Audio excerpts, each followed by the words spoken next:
सबसे पहले जयमाला होती है। सब आप कोई स्वयंवर कर रहे हैं,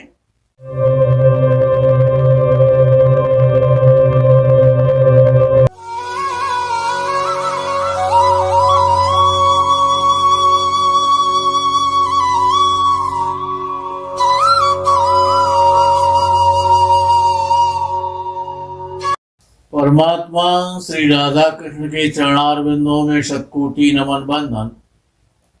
मित्रों को, जिज्ञासुओं को, धर्म प्रेमियों को, ज्योतिष विज्ञान प्रेमियों को हर हर महादेव, बम बम भोले, नमः शिवाय। मित्रों, राशियां दो प्रकार की होती हैं, एक शुभ राशि और एक पाप राशि। वृषभ राशि, मिथुन राशि, कर्क राशि, कन्या राशि, तुला राशि, धनु राशि, मीन राशि, ये शुभ राशियां हैं, सौम्य राशियां हैं। सौम्य और शुभ राशि में शुभ कार्य करने चाहिए, संस्कार आदि करने चाहिए, शुभ कार्य करने चाहिए।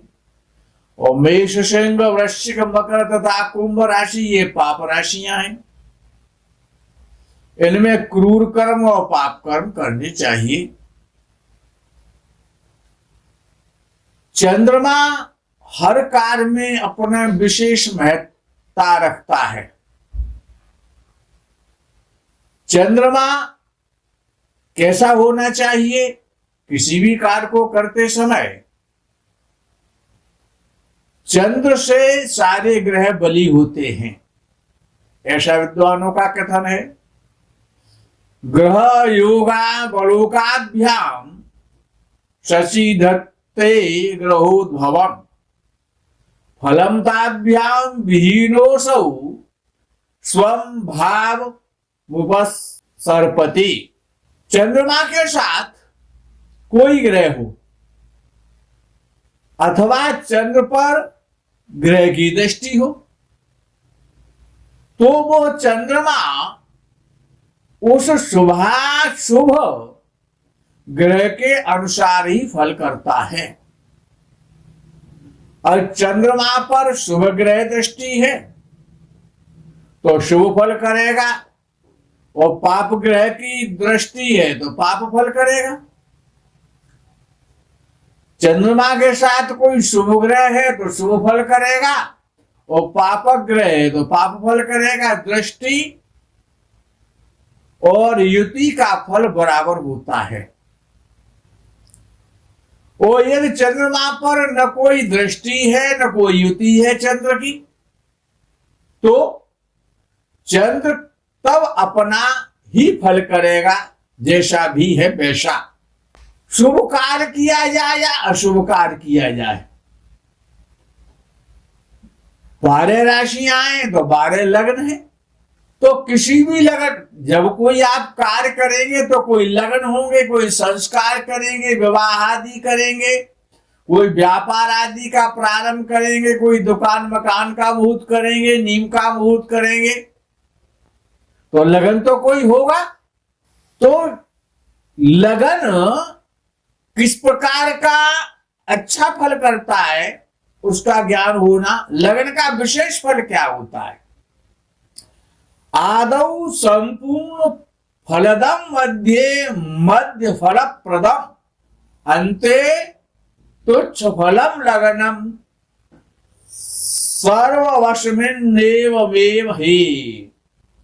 यदि किसी लगन के आदि में प्रारंभ में 10 अंश तक, लगन को 30 अंश में बांट दो, 3 जगह बांट दो, 10-10 अंश करके 3 पार्ट कर दो। तो यदि किसी लगन में, जैसे विवाह किसी को करना है,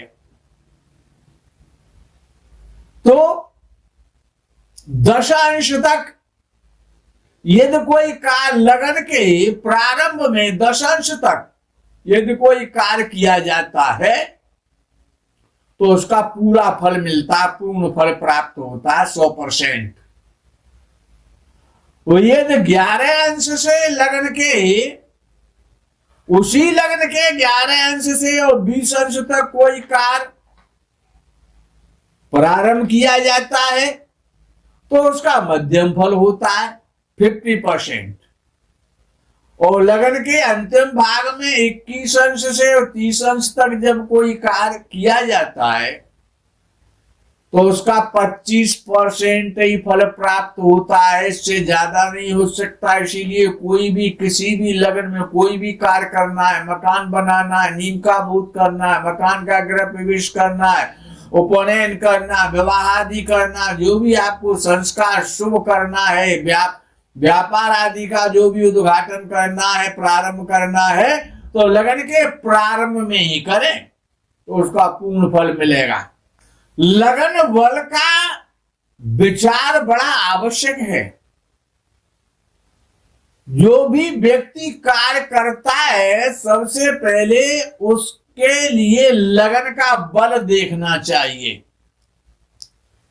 कहते हैं ना, तदेव लगनम सुदिनम तदेव तारा बलम, तारा कहते हैं नक्षत्र के लिए, तारा बलम चंद्र बलम तदेव। लग्न बल, तारा बल और चंद्र बल, तदेव लगनम सुदिनम तदेव तारा बलम चंद्र बलम तदेव। ये तीन बल तो बड़ा प्रमुख हैं। तो लगन बल देखना चाहिए और फिर चंद्रमा का बल देखना चाहिए। और विशेष रूप से याद कर लो, कोई भी काम कन्या राशि में जब चंद्र चल रहा हो तब नहीं करना चाहिए और कन्या लगन में ना करें। चंद्र कन्या को छोड़ करके अन्य किसी राशि में बली होता है, कभी भी कन्या राशि में चंद्र बलवान नहीं होता है। कन्या न्य इंदौ बलने संतन्ये बलनो ग्रहा। और चंद्र बली होगा तो उसके बल से अन्य ग्रह भी बली हो जाएंगे, वो भी शुभ फल देने लगेंगे। चंद्रमा का बल आधार है, चंद्रस्य बलम आधारम। याद करो, चंद्रमा का बल सारे ग्रहों का आधार है और अन्य ग्रहों का जो बल है वो आधेय है। चंद्र के बल के ही अधीन सभी ग्रहों का बल होता है। इसलिए आधार रूप चंद्र बल से आधेय रूप यानी अन्य ग्रहों का जो बल है उसकी चंद्र बल से ही रक्षा होती है। चंद्र के बल से ही अन्य ग्रह बली होते हैं। इसीलिए जब चंद्रमा शुभ फलदायक हो, शुभ स्थिति में हो, शुभ ग्रह के साथ हो, शुभ दृष्ट हो और शुभ राशि में हो तो वो दिन सबसे शुभ होता है। और चंद्रमा पर अगर अशुभ प्रभाव है, अशुभ स्थिति है, अशुभ युति है, सूर्य को छोड़ करके अगर चंद्रमा अशुभ है तो केवल एक ही ग्रह है जो अशुभ नहीं होता है, सूर्य। अन्यथा अन्य अगर चंद्र शुभ है तो सूर्य को छोड़ करके अन्य सभी ग्रह अशुभ हो जाते हैं, ऐसा ज्योतिष शास्त्र कहता है। चंद्रस्य बलम आधारम, क्योंकि सूर्यात्मा है, चंद्रमा मन है। इसीलिए सूर्य शुभ है तथा चंद्रमा अशुभ भी है तो भी सूर्य अशुभ फल नहीं देगा, केवल चंद्र का ही अशुभ फल मिलेगा। ये नवांश है, जो लगन कुंडली से 9 नवांश पैदा हो जाते हैं, वही 108 नवांश होते हैं। तो लगने ह्यभ्युदयो येषां ते स्वं शेषु स्थिता ग्रहा, अर्थात जिस लगन का जो कार्य है वह उसके नवांश में भी किया जा सकता है। जैसे कि जो कार्य सिंह लगन में होता है वो कार्य उसका उतना ही फल सिंह नवांश में भी प्राप्त हो जाता है। यदि आप सिंह नवांश में अगर सिंह लगन नहीं मिल रहा, सिंह लगन में आपको कोई कार्य करना है, स्थिर स्थायी कार्य करना है, तो सिंह नवांश में भी उस कार्य को किया जा सकता है। बिल्कुल लगन जैसा ही फल नवांश लगन का भी होता है। मित्रों, आगे का जो विषय है वो बड़ा श्रेष्ठ है। यदि कोई ज्योतिषी के पास प्रश्न करने जाए विवाह से संबंधित, विवाह कोई सामान्य विषय नहीं है, बड़ा पवित्र संस्कार है ब्रह्मा की सृष्टि में। पावन और पवित्र और एक नए जीवन की शुरुआत जिस संस्कार से होती है, उस संस्कार का एक क्या कहा जाए, एक तमाशा बना दिया है। विवाह संस्कार कभी भी जो लग्न होता है उसमें संपन्न नहीं होता मनमाने तरीके से। पहले भोजन होगा, फिर फोटो खिंचाई होगी, बारात चढ़ेगी, सड़क फोड़ेंगे कूद कूद के, लोगों को शराब पिएंगे, बड़ा बेतुका सिस्टम हो गया है। और फिर सबसे पहले जयमाला होती है। सब आप कोई स्वयंवर कर रहे हैं, वहां कोई धनुष उठाया जा रहा है, या वहां पर मीन की आंख का भेद किया जा रहा है, या कोई शर्त है वहां पर। अरे आप ब्राह्म विधि से विवाह कर रहे हैं तो उसमें सबसे पहले नियम क्या कहता है? अच्छा, पहले सहभोजन हो जाएगा, वरमाला हो जाएगी। ये सिस्टम जो है बड़ा कष्टकारी है, लोग इस पर ध्यान नहीं देते, उसको तमाशा बना रखा है। जबकि विवाह संस्कार दो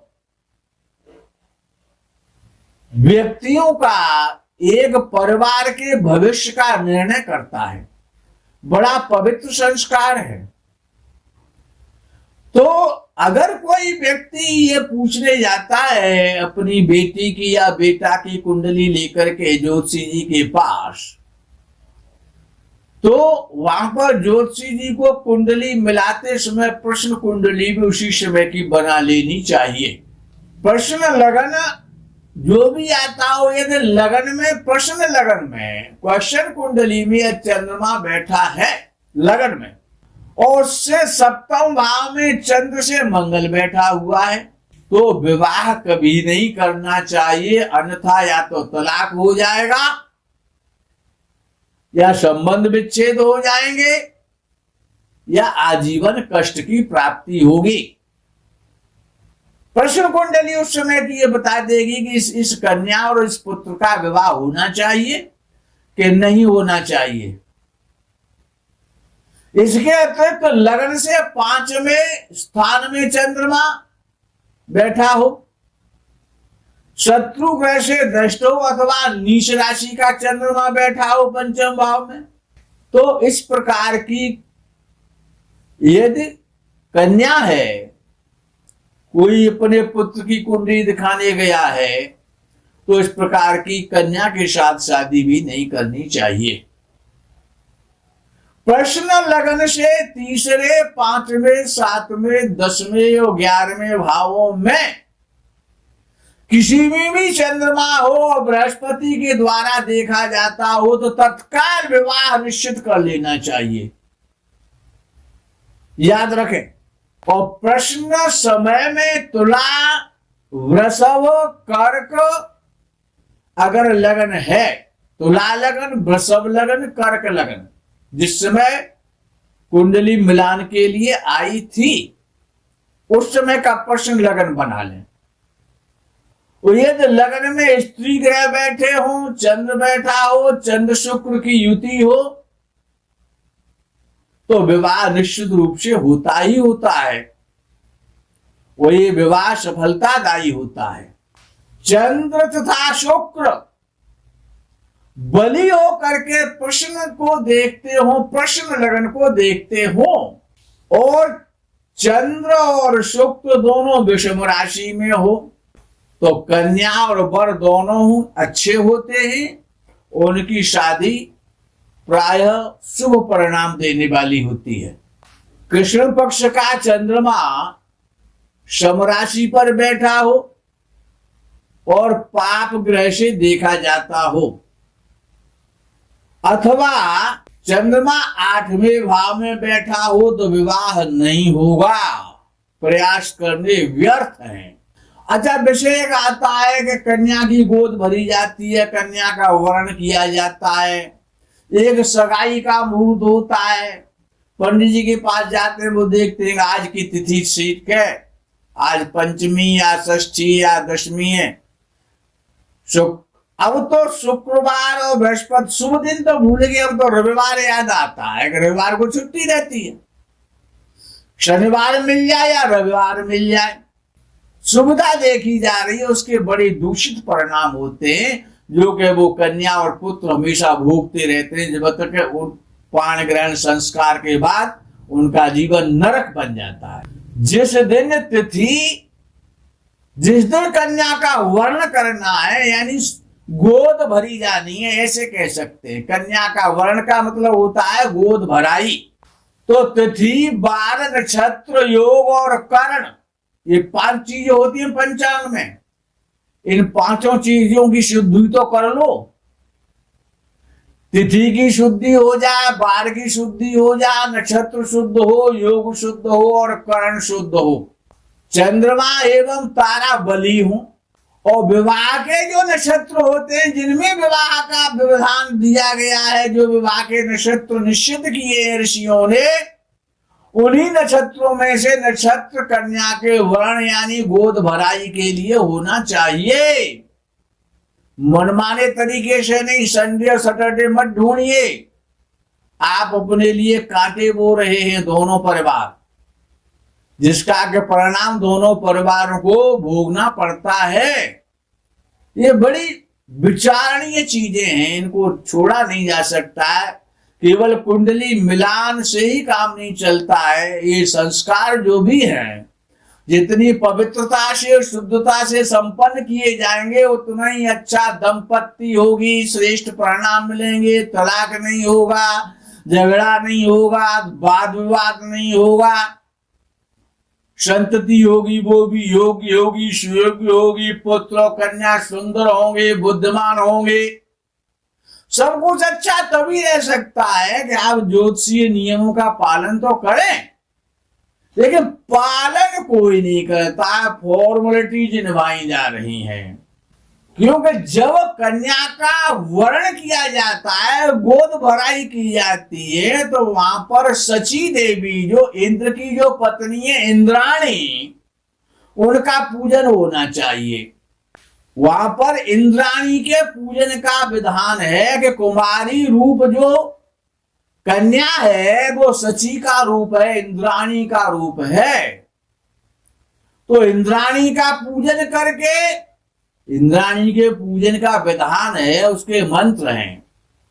अच्छा, और किसी भी वर्ष में शादी कर लेते, किस वर्ष में कन्या की शादी होनी चाहिए, किस वर्ष में पुत्र की शादी होनी चाहिए, तो भूल जाते हैं।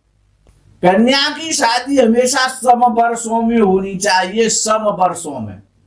जैसे कि 20वां वर्ष है, 22वां वर्ष है, 24वां वर्ष है, 26वां वर्ष है, 28वां वर्ष है, 30वां वर्ष है।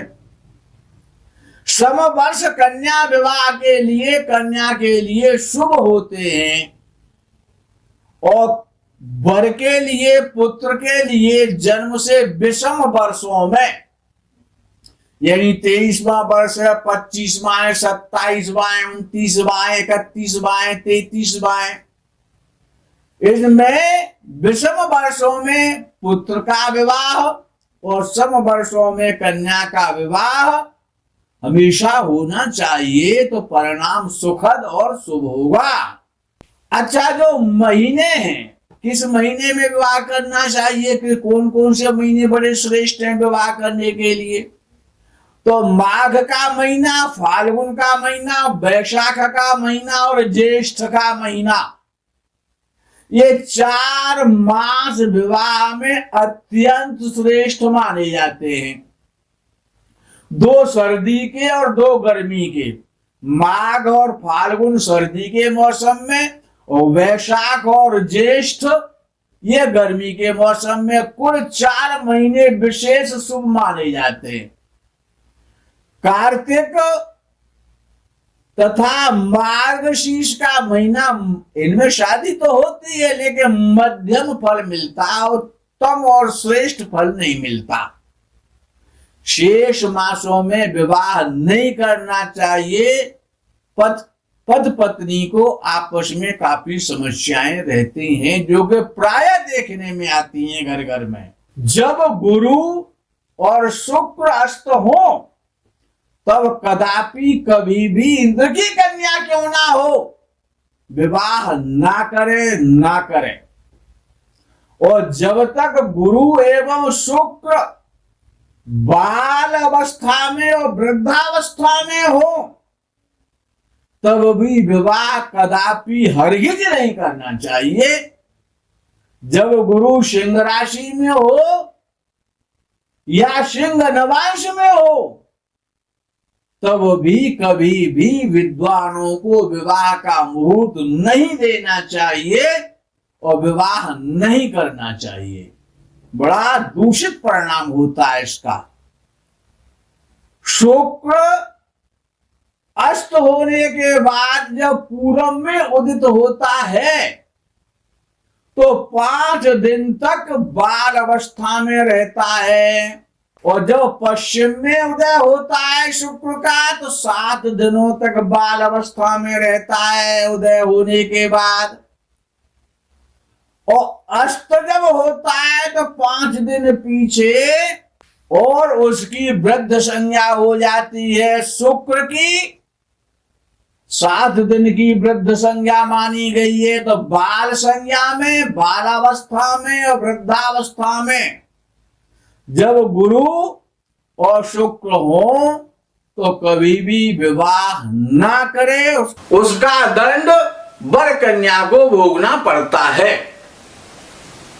मित्रों, विषय बहुत बड़ा है विवाह का, क्योंकि ये जीवन का एक निर्णय है। इसमें जितनी शुभता हो जाएगी, जितने पवित्रता से और शास्त्रीय विधि से कार्य हो जाएंगे तो परेशानी आएगी ही नहीं। आगे का विषय बहुत बड़ा है, उसको आगे के कभी किसी प्रकरण में आपको देंगे। आज यही विराम करते हैं, तब तक के लिए हर हर महादेव, बम बम भोले, नमः शिवाय, जय गो माता की।